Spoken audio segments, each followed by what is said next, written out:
Okay, so let's come to here. Okay, so today we are on your where's my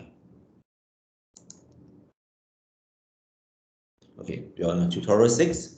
So tutorial 6, you are looking at your two samples test. So a bit of revision here.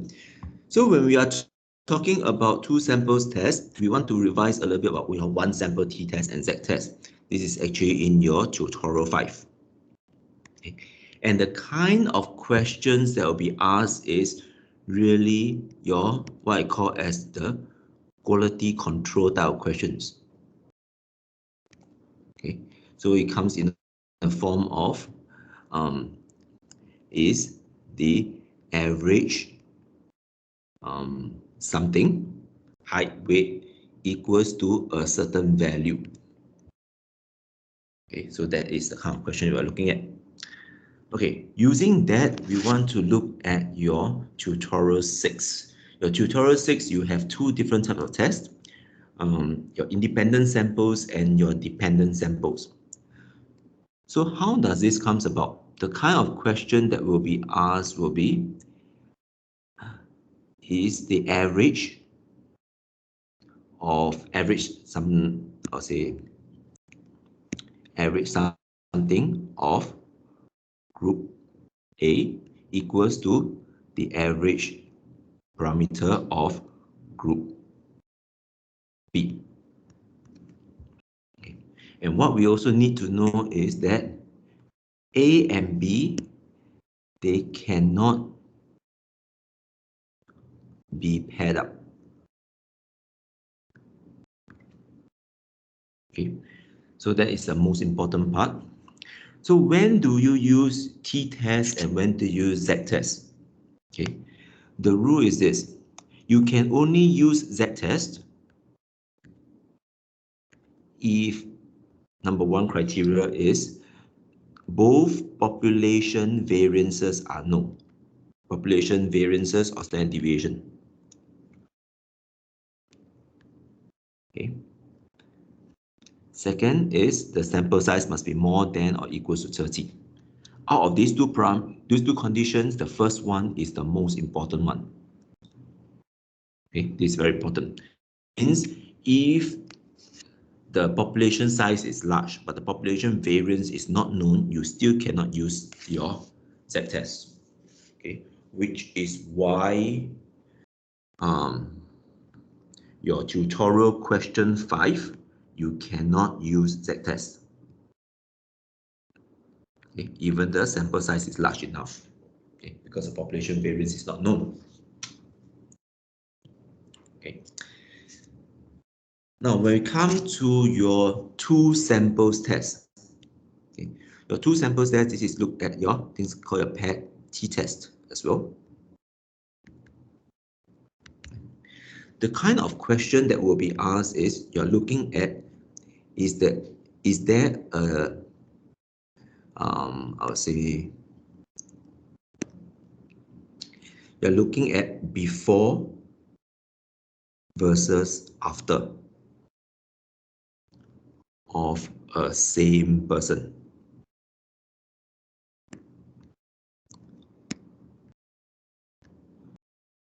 Okay, so in this case, what we are looking at is something like this. You have persons, so you have before and you have after. Then you're looking at person 1, person 2, person 3, and so on. Okay, so you have B1 before 2, before 3, and all the way down. After 1. Okay. What you're looking at is whether is the difference is the average difference. This difference can be, you say that is before minus after equals to a certain value. So indirectly, you are saying that for your two samples, your PET t-test, it is actually very similar to your one samples t-test. Okay, so far so good? Okay.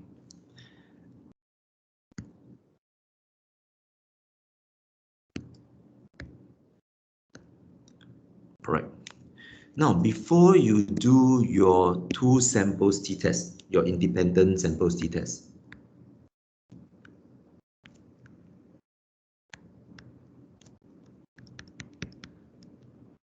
there's actually two versions.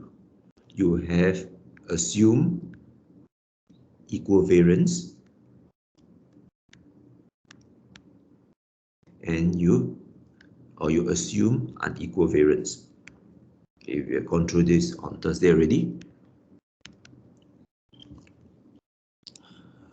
In order to find out which version to use, okay, you do a F-test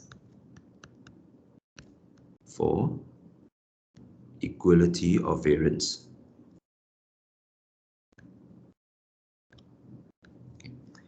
Now, in this case, your F-test for equality of variance, your null hypothesis is always that the variance is equal.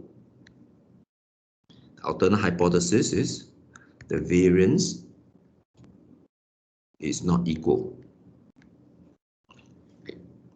So, which means that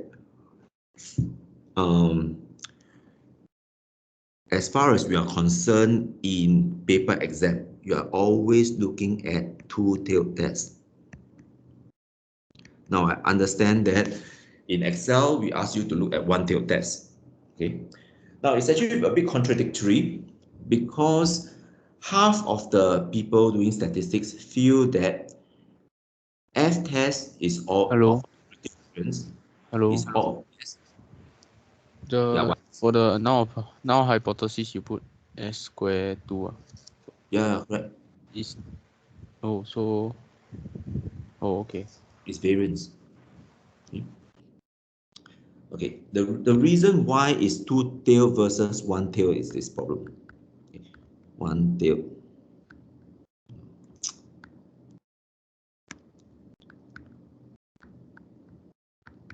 Okay.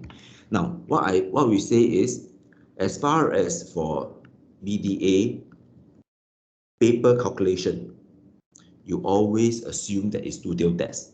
But for Excel calculation or computer calculation, you assume that it's one-tailed test. The reason is this. Okay. Half of the people, even say statisticians, feel that this F-test is always two-tailed test. Okay. So what is the reason that they give? The reason they give is quite simple. You're only looking at whether variances are equal or not equal. Okay. By this account, it should be a two-tailed test because I look at equal or not equal. Okay. On the other hand, you have the rest of the statisticians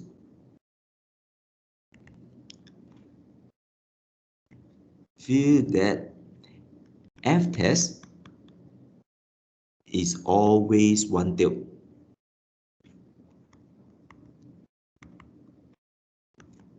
Okay. The reason that they give is that your F distribution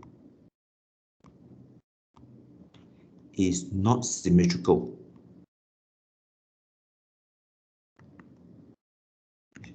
Because the F distribution is not symmetrical, they can never be a two-tailed test. Okay. So we are kind of stuck in between. And remember, I gave you one of the things is that your F statistic must be more than or equals to 1. So if F test can be a two-tailed test, then F statistic doesn't matter, it can be more than 1 or less than 1. If F statistic is equals to 1, it means that the numerator has to be larger than the denominator. Okay, so that's actually a very important concept here. All right. Now, F statistic, the critical value, how do you look at a critical value? There are two parts, your alpha, and then there's degrees of freedom, first degrees of freedom and second degrees of freedom. The first degrees of freedom is the numerator degrees of freedom. The second degrees of freedom is the denominator degrees of freedom. Okay, so let's take this example. F equals to 0.025.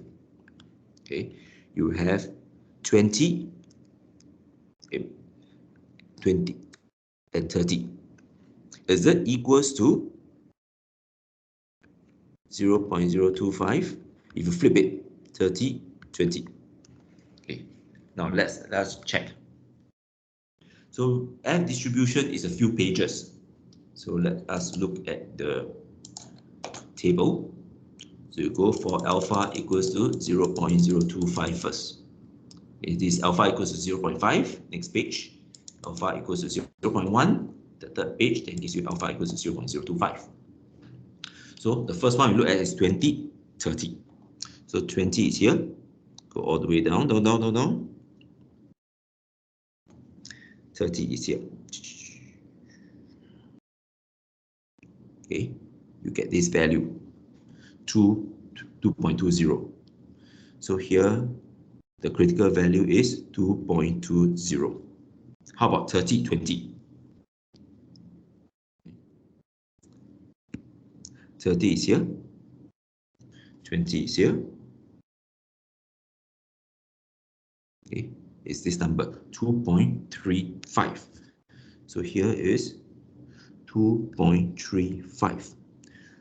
So very important, if you flip the degrees of freedom, it is not going to give you the same answer because F test is not symmetrical, F distribution is not symmetrical. So bear this in mind. Don't mess up the degrees of freedom. All right.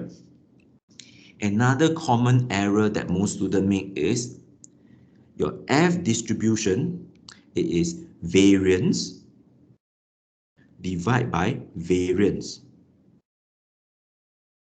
Okay, not standard deviation divided by standard deviation. This is even more important. It's variance divided by variance, not standard deviation divided by standard deviation. So look at the question, especially if it's in a text question. I can give you one variance and one standard deviation. All right. So far, so good. Now, if you're okay with that, then we can start to do your tutorial. Okay. All right. So let's go through your tutorial questions. This is going to be quite a fast tutorial. So question 1. Oops. Anyway, question 1. Okay, question 1A, true or false? Let's have somebody. 1A, 1A. False. False? Who is that? Hello. Hello, who is that? Hi. False. Wrong. Why wrong? Explain, please. Okay, because when the sample size are different, you can still do independent t-test. Independent sample t-test. Okay. So if you have one sample, let's say sample 1, your n is 10. Sample 2, your n is 30. You can still do independent t-test. Okay, and that itself we will cover in question 6 of your tutorial. So this is true. Question 6, you have 2 different sample sizes. All right. Question number 1B.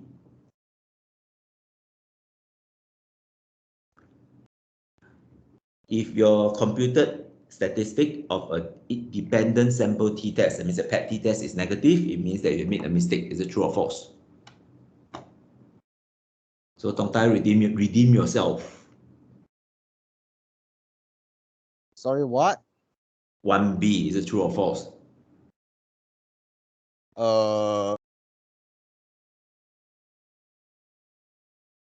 Well, let me see my thing. You say 1D, ah? B. E, ah? Walao eh. B, 1. Or B, ah? False. False, correct. Okay. Yeah, it's possible for t-test, the statistic is negative because then you do absolute. Okay. 1C. Next person. Amina. Can you hear me? My background kind of loud. Can you hear? Yeah, I can hear you. C, yeah. Yeah, C is true. C is true. Okay. Yeah, this is a very tricky question, although, well, I accept the answer to be true. Yeah, okay. But if you actually think carefully, the answer is supposed to be false, but doesn't matter. Okay, the reason is it's actually more of the English part. F-test is used to determine whether the variances of 2 independent samples are the same or not. Okay, on face value, it's true, but if you think hard enough, it's supposed to be false. Okay, reason is the variances are just significantly different or not. It may not be the same. It's just far apart or not, different enough or not. Okay, but it doesn't matter about this. Okay, question D. Question D, Clara? Is it false? Yes, it's false. Okay. Okay, good, it's false. Okay. Okay, because if a alternate hypothesis states that the difference is due to sampling error, it's actually not due to sampling error. Sampling error is sampling bias. Okay. The alternate hypothesis state that the differences is that the underlying population are different. Okay. Okay, 1E. When comparing the mean of 2 samples from independent population, the degrees of freedom used for the test is the same, whether or not you can assume the variances are equal. Okay. Danielle? False. All right, so that's it. Question 2. Question 2, what you are supposed to do is state the hypothesis and what test to use. 2 and 3 are the same type of question. The why is it false? What? Why is it false? Okay, when the mean of 2 samples from different, when comparing the means of 2 samples of different population, okay, the degrees of freedom used for the test is the same. Actually, it's not. The degrees of freedom may not be the same. The degrees of freedom is based on sample size. Oh, I thought it's the -1. The degrees of freedom is different. It's the sample size. Okay. Now, question 2. What is the null hypothesis? What is the alternate hypothesis? And what test to use? Okay, Darren? What? What? Question 2. What's your answer? For what? The hypothesis. Yes. Now hypothesis. I don't know how to say that. I just write the variance equals to the second variance one. No. That, okay. How come everybody get this part wrong? Right. Okay, height and weight is used for epidemiological studies. So what they are actually asking is whether there is a difference between your clinical measurements versus your self-reporting.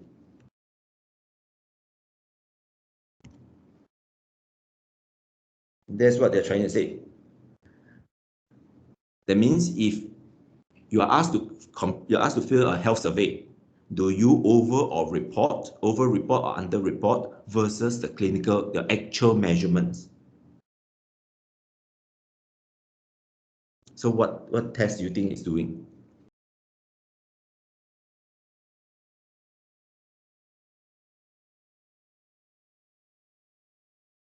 Okay, let's say you want to measure your height. So here we have clinical measurement and self-reporting. So you have persons, 1, 2, 3, and so on. Whether you go to the clinic to get the actual height and weight versus what you report in a survey question, are there any difference? That's what it's asking. So what do you think? Try again, Darren.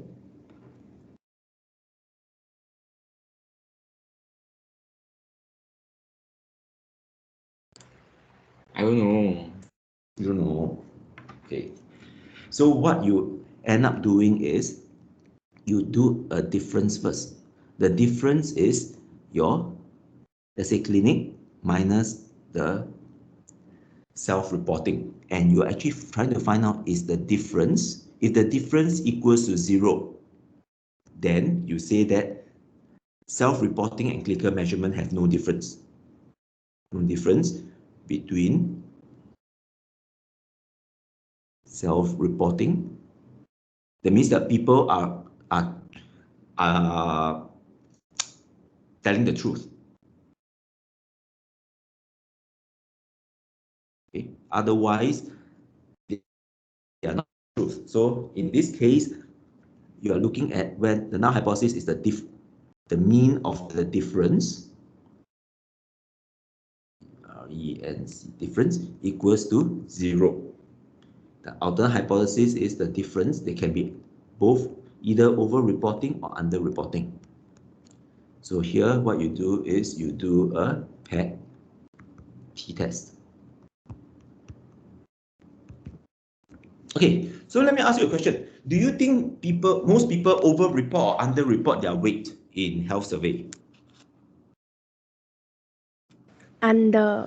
Under-report, right? Do you think people over or under-report their exercise in any health survey? Over. Over, correct? So that's a constant thing. So what we are trying to say is there biasness, or is there how much bluffing you have in self-reporting? Okay. So let's say that I'm sure some of you started to buy insurance already. In insurance, there's always this question. Do you smoke? What do you write?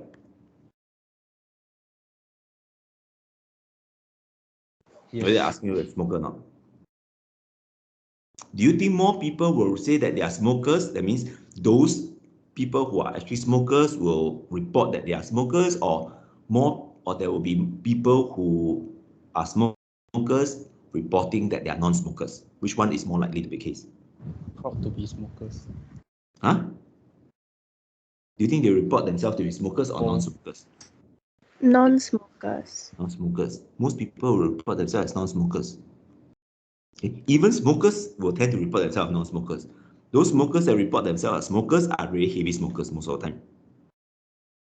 Okay. How about the same question? Do you drink alcohol? So what do you think most people will say? Yes or no? Occasionally. There's no occasionally, that's the problem. It's either yes or no. No. Yeah, that's most people tend to report no. If you're a casual drinker or casual smoker, you tend to report as no, unless you are a heavy smoker or heavy drinker. Because once you say that you are a smoker, automatically your premium goes up. Okay, the mortality tables will go up, will be changed. If you report that you are a drinker, yeah, your premium will go up, and you may get exclusion for some of the diseases that you may get. So most people tend to lie in this case. Wait, but Dr. Ling, I don't understand is since the people will lie, right? Then how do they like, like just now you say like they test the bluff thing, yeah. No, they don't. So even the idea is when you write as non-smokers to the actuaries, that means the people who do all the computation, they already say that about maybe 20% of the people are bluffing. Actuary is just a statistical game. So they already know that of the people who say they're non-smokers, 20% are bluffing in the first place, or even more, 50%. You got what I'm trying to say? Not really. Okay, so basically, when you even say that you are a non-smoker, your premium is calculated that there is a chance that you are a smoker already. But when you say that you are a smoker, the premium goes up even higher. That's what I'm trying to say. Oh, okay, but like how does like the whole like the test comes into like the actuaries and like all those? No, so they estimate. For insurance, they just estimate. How many of non-smokers do they think that is bluffing? Okay, so it's using a different type of statistics, but you can actually estimate this. Okay, in question 2, we are just asking height and weight, so it's easy to measure. Okay. All right, so let's look at question 3. Question 3 is talking about tick infection. What is the null and alternate hypothesis? And what test do you use? So we have Darren ready. Alicia?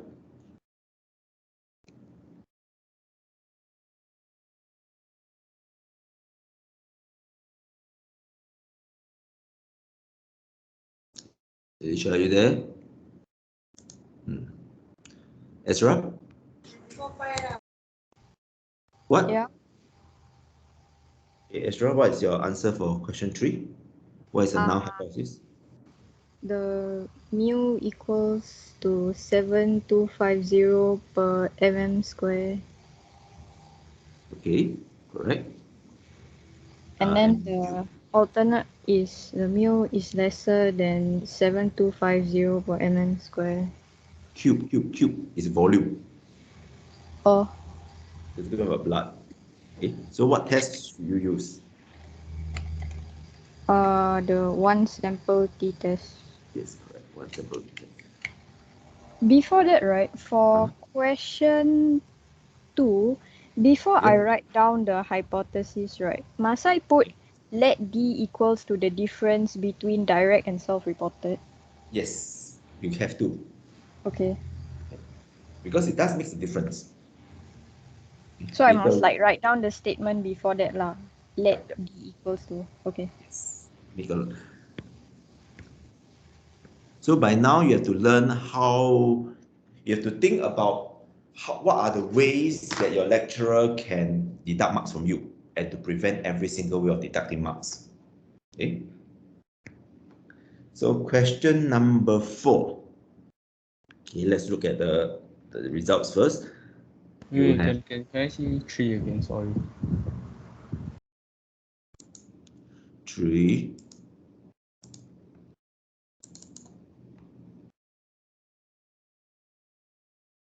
2.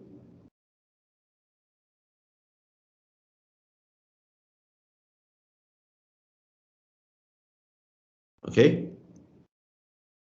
Wait.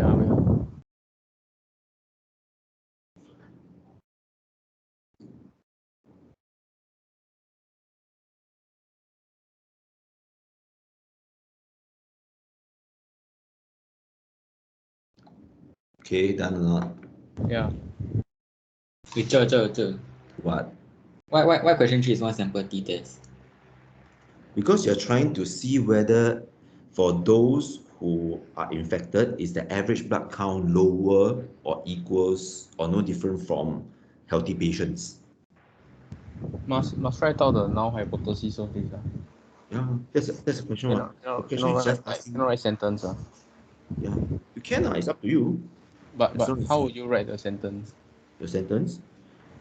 Sentence will be the average, the mean white blood count of patients equals to 1717250 per cubic millimeters, or in terms basically microliters.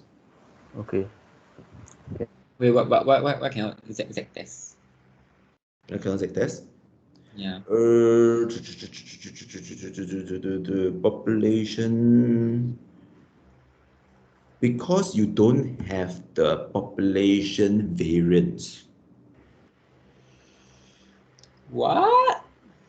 Yeah, what? There's no population variance here. Wow, fuck these lah.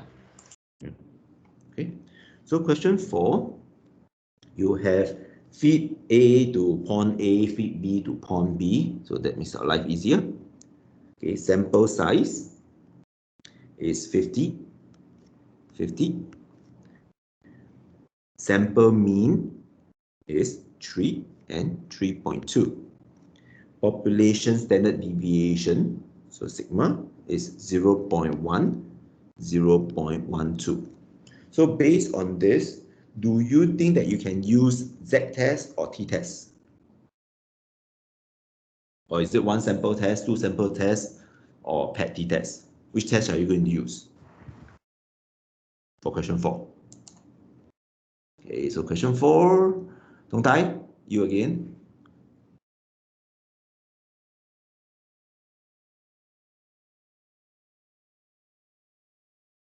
Question 4, what test to use?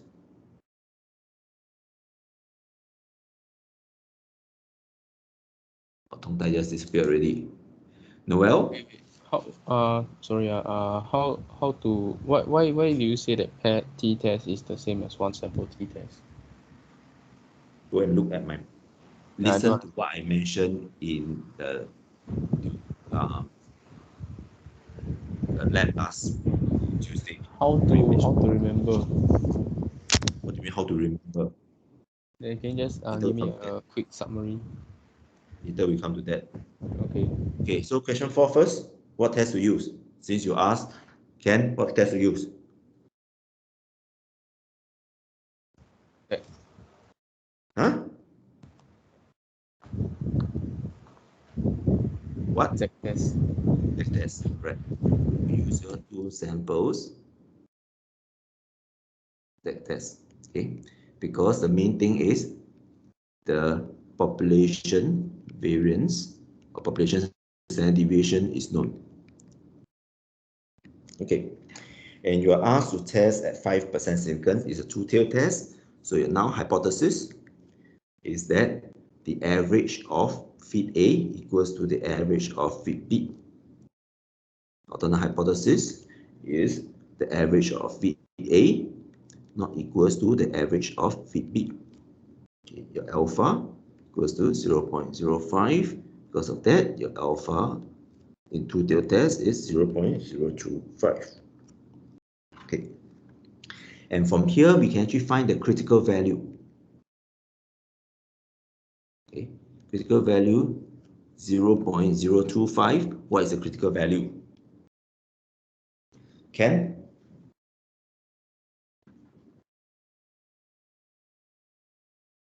1.96.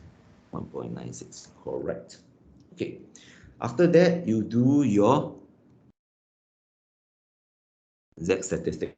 Okay, it's actually equation, quite long equation. Take the average of sample 1 minus the average of sample 2 divide by the variance of sample 1 over sample size of sample 1 plus variance of sample 2 over sample size of sample 2. So you just put all the numbers in, you end up with, let's say, 0.1 minus 0.12.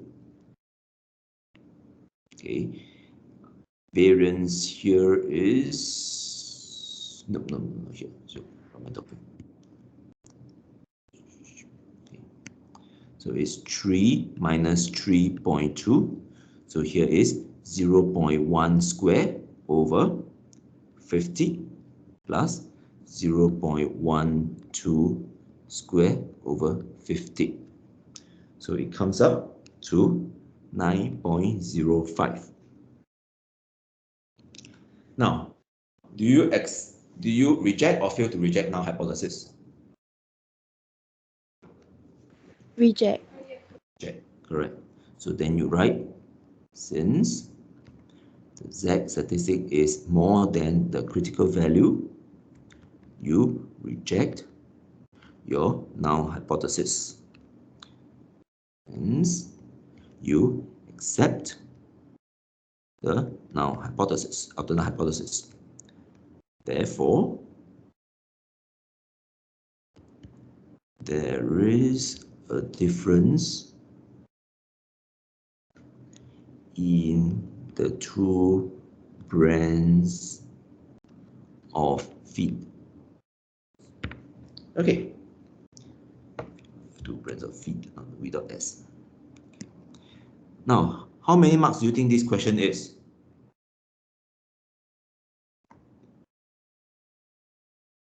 10. 10, correct. Okay, so where do you get a 10 marks? Okay, so let's go to the reverse. This 1 mark, 2 marks, 3 marks. Then we come here, 4 marks, 5 marks, 6, 7. Then you have 8, 9, and 10 marks. So that's where you get 10 marks. Okay, roughly. So does that mean you don't have to write the formula? Which formula? Like You can because write the formula, that's perfectly fine with me.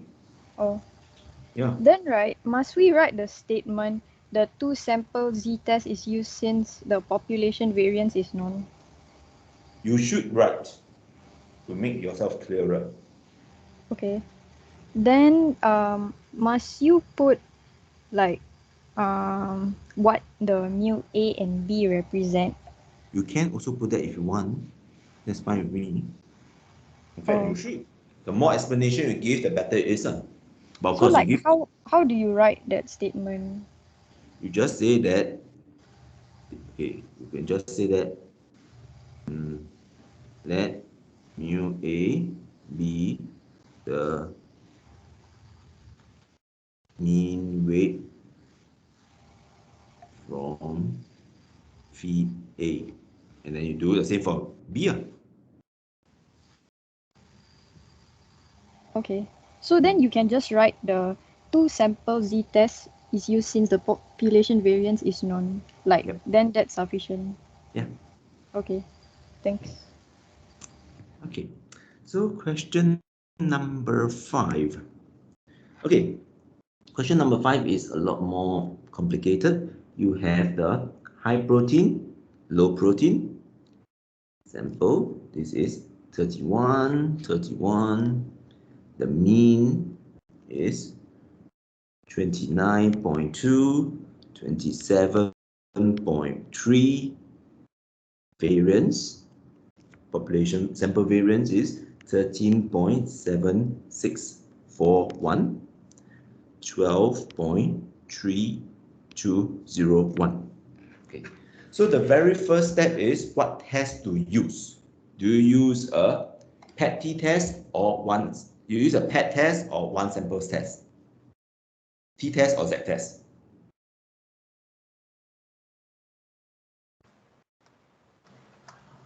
t-test.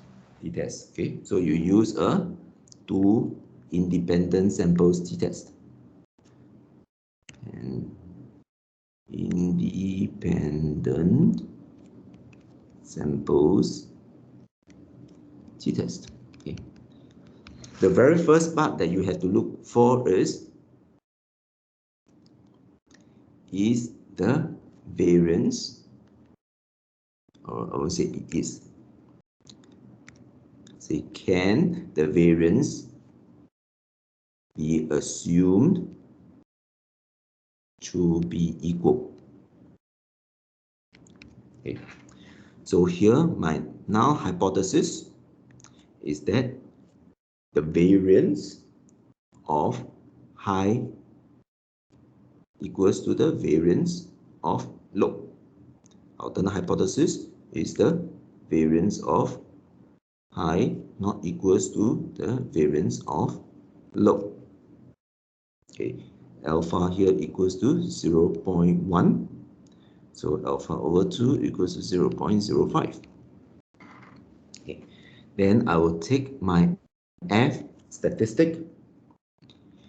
Remember, my numerator always have to be larger, and since I've given you the variance here, you just take 113.7641 divided by 12.3201. That gives you about 1.12. Okay. The critical value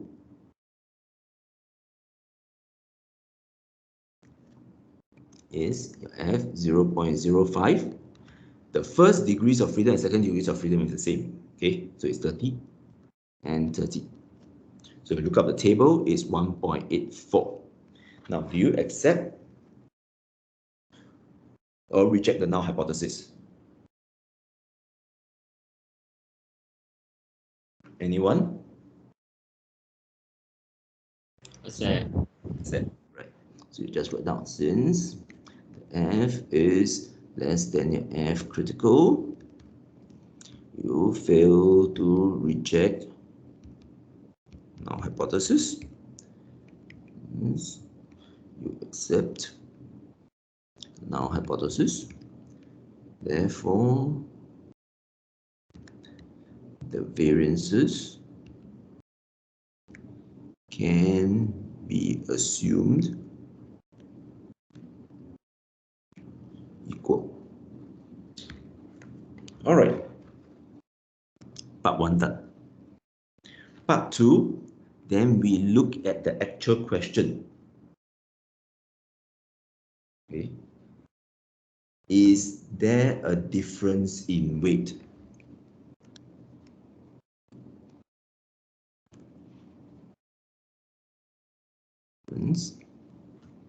In average weight.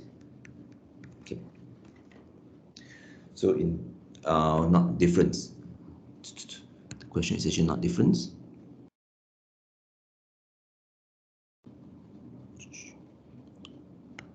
Okay. The question is, does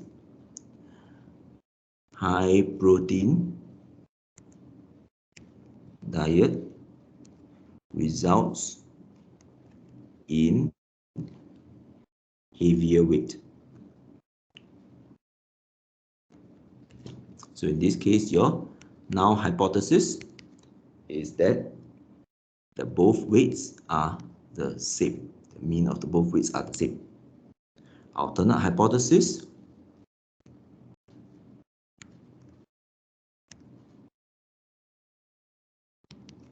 is that high protein is more than the average of the low protein diet. Okay. And because it's a one-tailed test, alpha is 0.1. Okay. So to do your t-test, you have to calculate two things first. One is your S-square pooled. S-square pooled is given by this formula. Sample size of 1 minus 1 multiplied by the variance plus sample size of 2 multiplied minus 1 multiplied by the variance, and the denominator is n1 plus n2 minus 2. Okay, so here you put in all your numbers. You have 30 times 13.7641 plus 30 times 23201. Okay, so it is 31 plus 31 minus 2. So you get the answer here is about 13.04. Okay, and the degrees of freedom is actually n1 plus n2 minus 2, which is the denominator here, that equals to 60. Using an S-square pool, you can calculate your t-statistic. Okay, t-statistic, you have the mean 1 minus mean 2 over your S-square pool, sample size of 1 plus reciprocal of sample size of 2. Okay, that gives you your 29.2 minus 27.3. Okay, here is 13.04, 1 over 31 plus 1 over 31. That gives you about 2.07. Then the critical value is your t 0.1, degrees of freedom 60. So anybody can tell me what is the critical value here?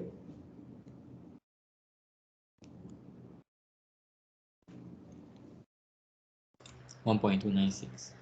Yep, 1.296. Okay, so do you reject or accept null hypothesis?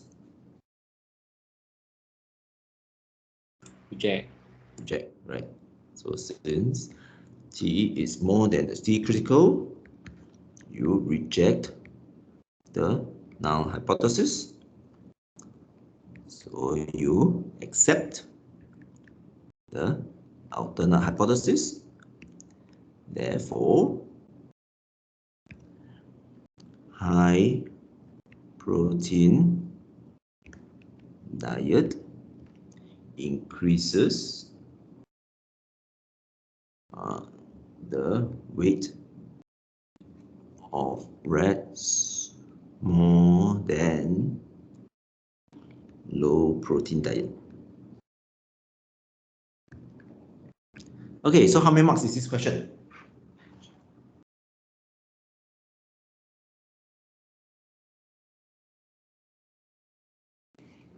How many marks is this question? Anybody knows?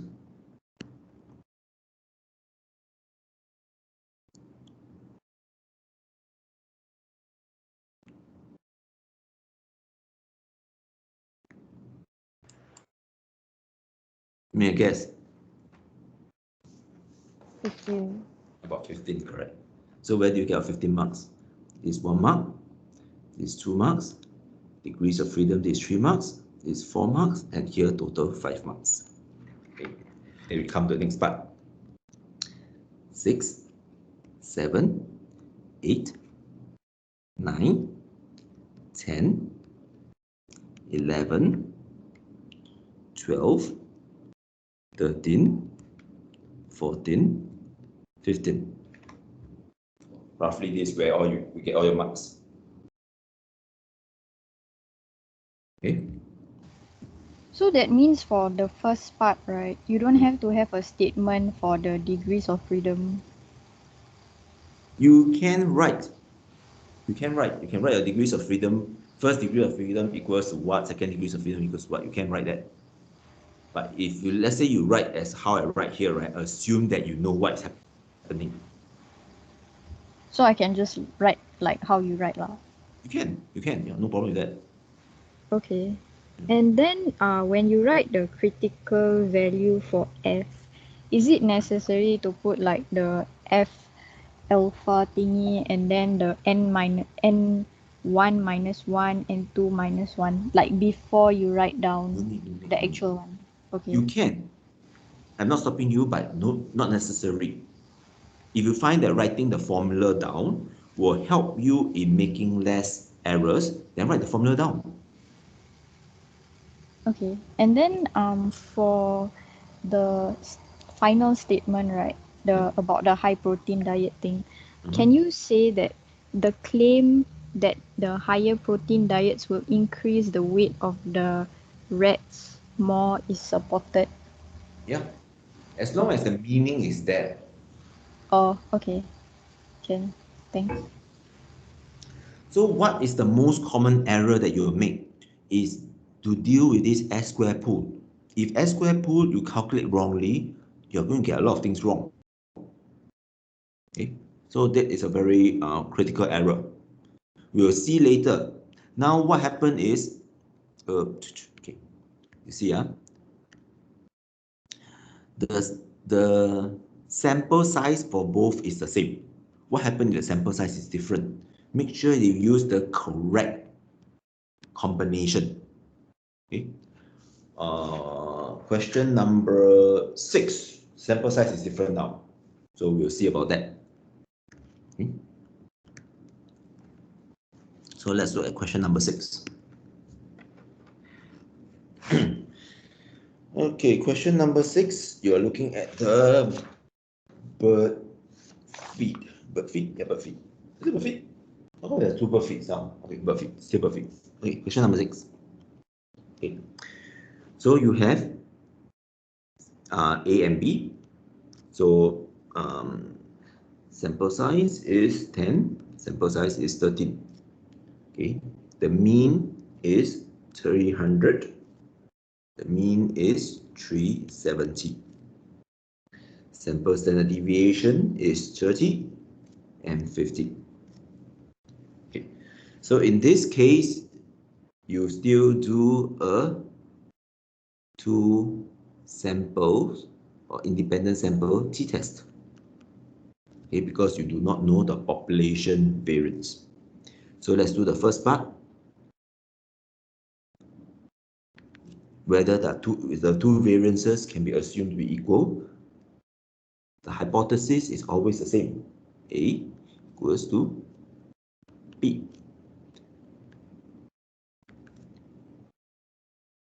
A is not equals to B. Okay, and what you have is 0.05. So alpha over 2 is 0.025. Now, because we give you sample standard deviation, you have to calculate the variance, which is here 50 square over 30 square.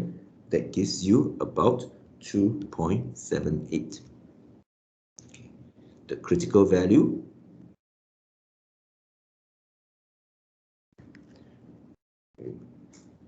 alpha is 0.025. The first degree of freedom, because you use 30, it is 13 minus 1, so it's 12. The other one is 10 minus 1, which is 9. So that gives you 3.87. So do you accept or reject null hypothesis here?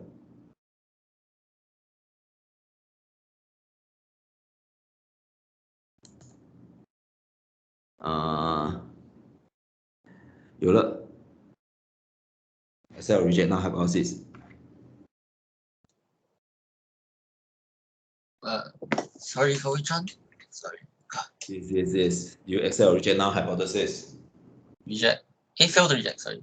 Fail to reject, correct. So right now, since your F statistic is lesser than the F critical, you fail to reject null hypothesis.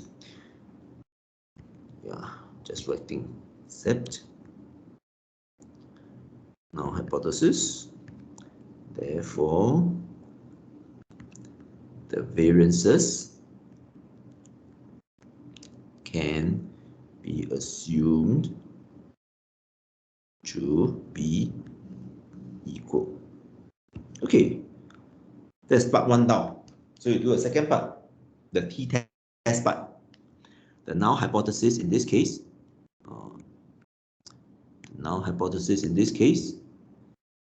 is that the average of A equals to the average of B. Alternate hypothesis because you're seeing that are there any difference in the feed? So it's a two-tailed test. Okay, then your alpha over 2 equals to 0.025. Okay, in this case, your S squared pool. Okay. Now this you have to be careful because you use the first one, so it's 10 minus 1, 30 square plus 13 minus 1, 50 square. So it's 10 plus 13 minus 2. Okay. So what is the S squared pool answer?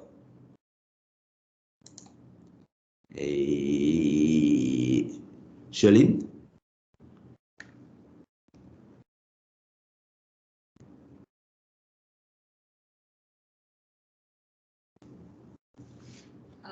— 1814. Yeah. Okay, 1814. Okay. Then you do your t-test. Okay. So now you have 370 minus 300 over 1814, 1 over 10 plus 1 over 13. That gives you about 3.91. Okay, the degrees of freedom in this case is 10 plus 13 minus 2, so that gives you 21, which means that the critical value for your 0.025 degrees of freedom 21. So tell me what's the degrees of freedom next on the list. Minel?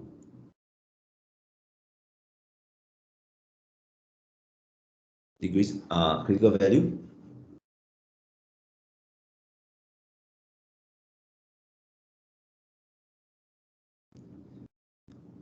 Okay, where are you? Okay, then next one, Xiang Yuan.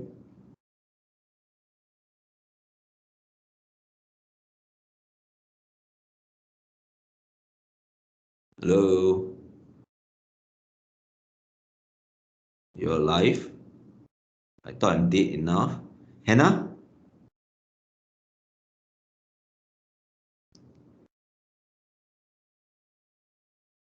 2.080. Let's move on faster. Okay, yeah. 2.080. Okay, so Hannah, do you accept or reject the null hypothesis? I reject. Correct.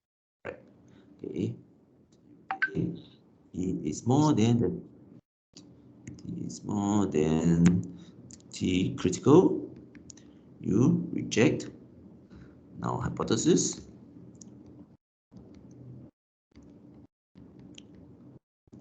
Alternate hypothesis. Therefore, yeah, there is a difference in the two feeds on the effects on bird growth. Okay, so that's the answer. How come for the equation for the t-test, right? Like you never put x1 minus x2. What do you mean? I can like write the it down if I want. formula. Yeah, And I can then write down. like I got a different answer. What's the answer? 3.74. 3.74. Yeah, because I took 10 minus 13 and then minus 300 minus 370. No. How can you take 10 minus 13? Because I thought the formula was like the x1 minus x2 and then minus mu1 minus mu2. Where is the mu? This is n. Since when this is mu? I don't know. I mean, I thought I saw in the You thought you saw? formula. I mean, Yeah. because in the formula, like Correct. like The formula is correct. The formula is correct. It is x1 minus x2 minus mu1 minus mu2. But where is mu?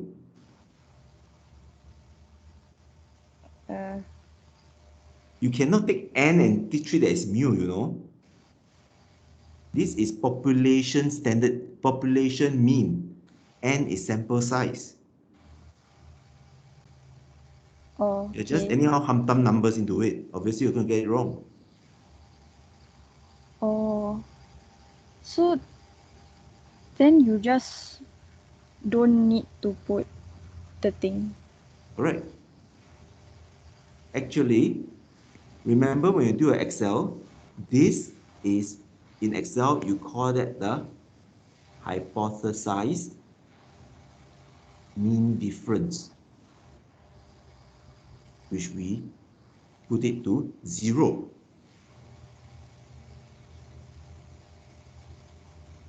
Okay. Yeah. But isn't the so that means what you wrote down is the 370 minus 300 is the This one? x1 minus x2. Okay. Yeah. No. Can Okay.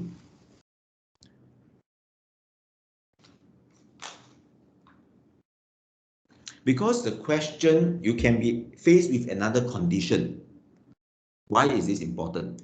You can say that because, for example, feed B is twice the price of feed A. It's twice the price of feed A. So if feed B doesn't give you more than a certain average weight, you consider that is useless. Because the feed is more expensive. That's why the hypothesized mean difference is where you use it.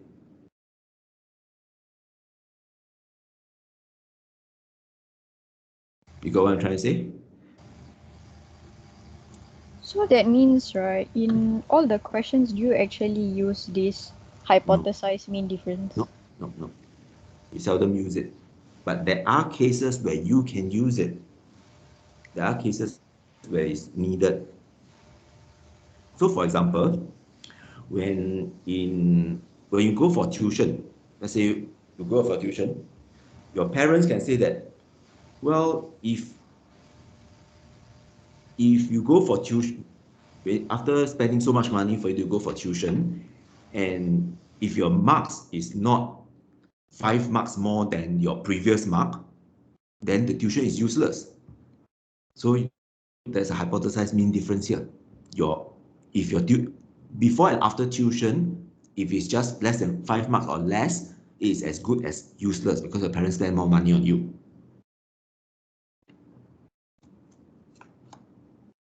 So that's why hypothesized mean difference comes in. All right. Okay, so let's go to question number 7. Okay, question number 7. What test you should use? This we mentioned it before. Brandon?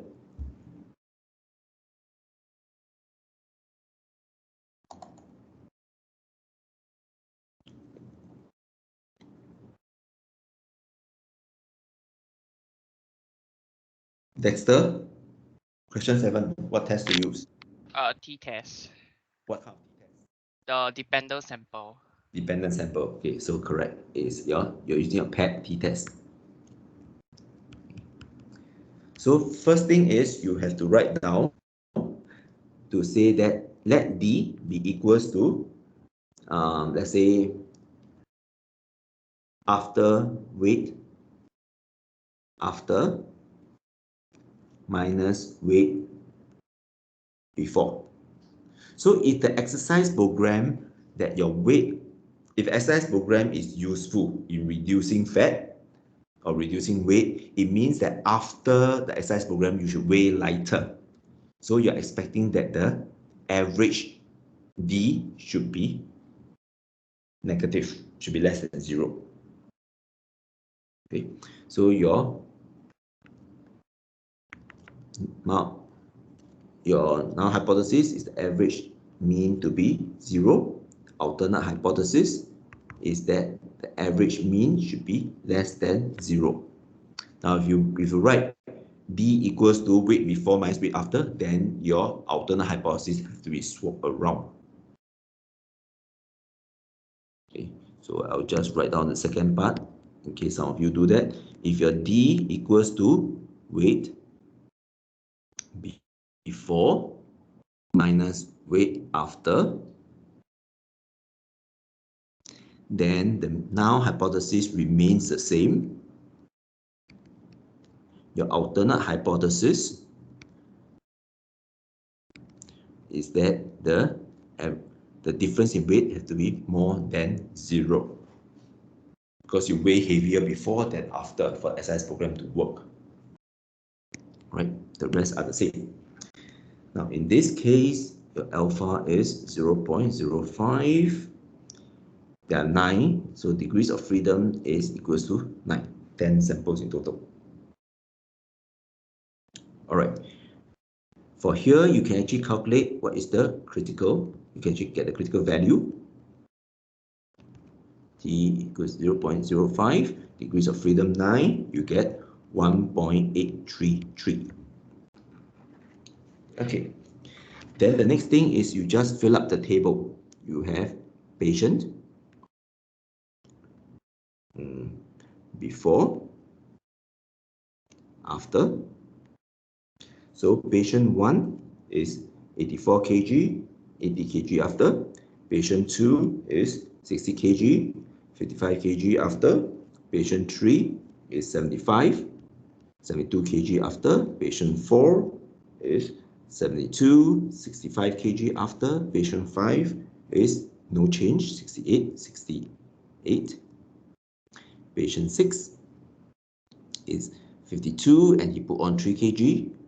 Patient 7, he's originally 14.5, put on 14.4 kg. Patient 8 is 77, lost 7 kg. Patient 9 is 69, lost 1 kg. And patient 10 is 66, lost 7 kg. Then what you do is you write down the difference. So difference.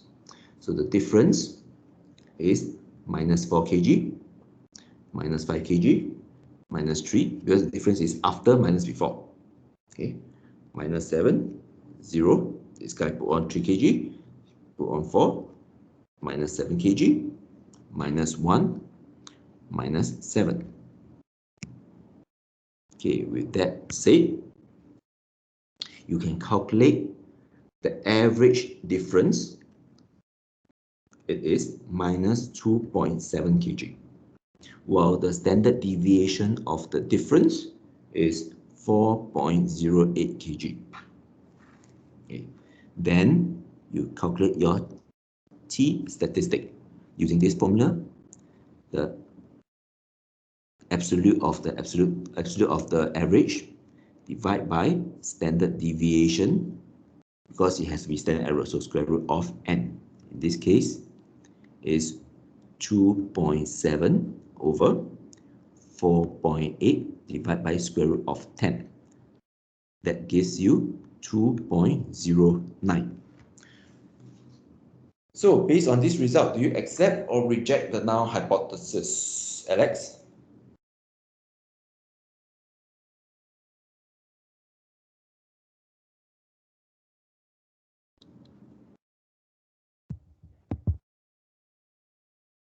Alex, Sandra.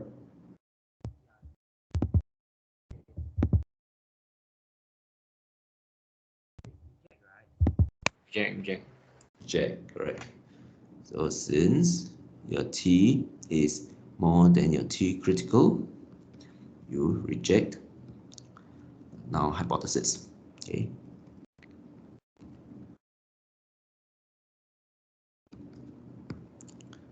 Therefore, exercise helps in weight loss. Yep, that's your answer. Okay, so that's all your tutorial done. And Ken, what is your problem?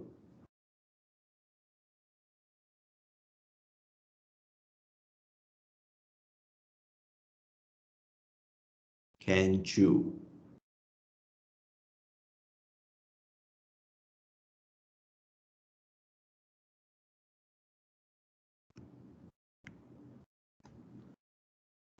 For the Hello? last question, right? Yes?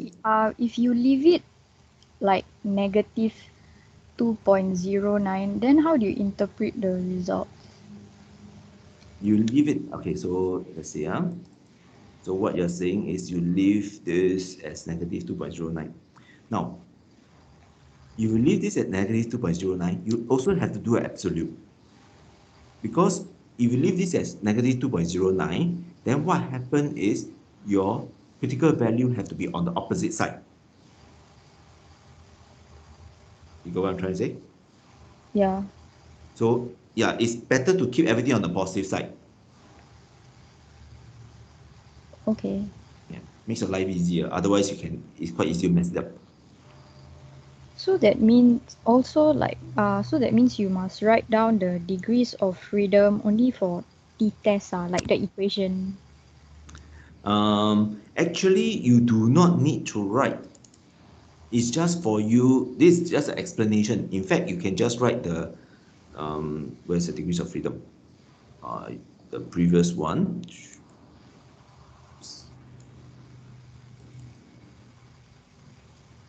Say for this, right? You can just write down degrees of freedom equals 21 as long as it's correct. Because I assume that you know that it's from here. Wait. Can you repeat that? You can don't write degrees of freedom is n1 plus n2 minus 2. You can just write degrees of freedom equals 21 as long as it's correct. But if it's wrong, then I will just keep minusing marks on. Okay, but like what if you don't include that statement for degrees of freedom? I will assume that you know that this is the degrees of freedom here is 21. So that means that already counts as a statement for degrees of Correct. freedom. Correct. So it's not necessary to Not put. necessary. It's not necessary, but as I say, if you have errors at the end, right, there's no way I'm going to give you your marks. Because you can say the critical value equals to 2.05. Then if this is wrong and you never write degrees of freedom, even the degrees of freedom is right, and you have a parallax error looking at the t-table, too bad. I just don't have the answer for you to give your marks. Oh, okay. Yeah. Hello. Then Yes. Well, yeah. Continue. for like question 6, right, the critical value, you must always write the higher value before the lower one, right? What do you mean higher value for Like here? The F. wait, for question 6, the F 0.025 then comma 12,9. No, The no, no. critical You value. have to use the data from here. Yeah. Make sure you use the correct one. Yeah. So I'm asking like what if, so that means you must always use like the higher one first, then the No, lower no, one. no, no, no. Okay, let me just give you an example. What happens if you end up with this situation? Okay, that let's say your sample A and sample B. Okay, sample size here is 30, sample size here is 20. Okay, but the variance here is let's say 1.5. Okay, but this is 3. Then your F statistic is 3 square divided by 1.5 square, correct? Yeah. Okay, but your critical value, it is assuming that this equals to 0.025. 0.025, but what is the numerator degrees of freedom? Numerator degrees of freedom is 19. Denominator degrees of freedom is 29. You follow accordingly. So it depends on which one has like Which one is the a numerator, higher which one is the variance. denominator? Correct. Which one is the numerator, which one is the denominator? Because this is actually the degrees of freedom for the numerator and the degrees of freedom for the denominator.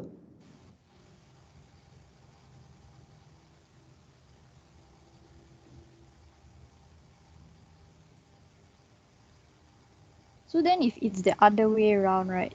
Like the A is 3 and then B is 1.5, is the other way around. Yeah, correct. Okay, thanks. Okay. All right. Any other questions? Hello. Yes, what? Hello. What? What just now you say from the start that one sample t-test is same as PET t-test. Why? Yeah. Okay. Let's say you have before and after, and you have sample. Okay. So there's 1, 2, 3, 4, 5, and so on. Okay. So you have 1,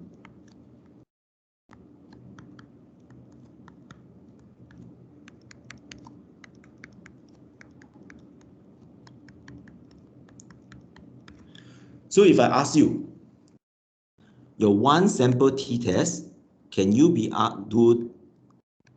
you be able to use it to do this question? Is the average of before equals to 60 kg?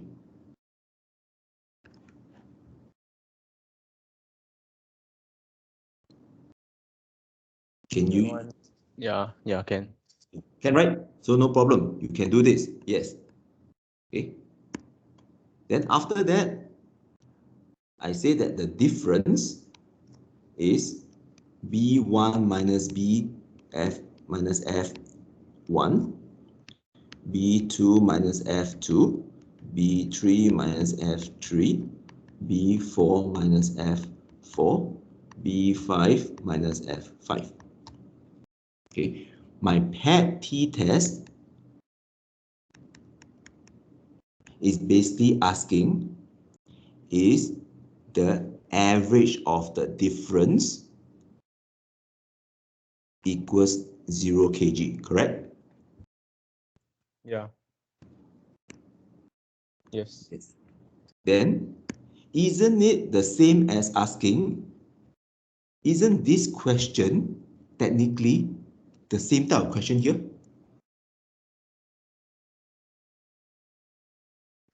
No. Why? One is asking for difference, what? So what Hello? test, why you can't use difference for anything? Why must difference be treated so differently? I don't know because it's different. I No, don't it know. doesn't. It doesn't.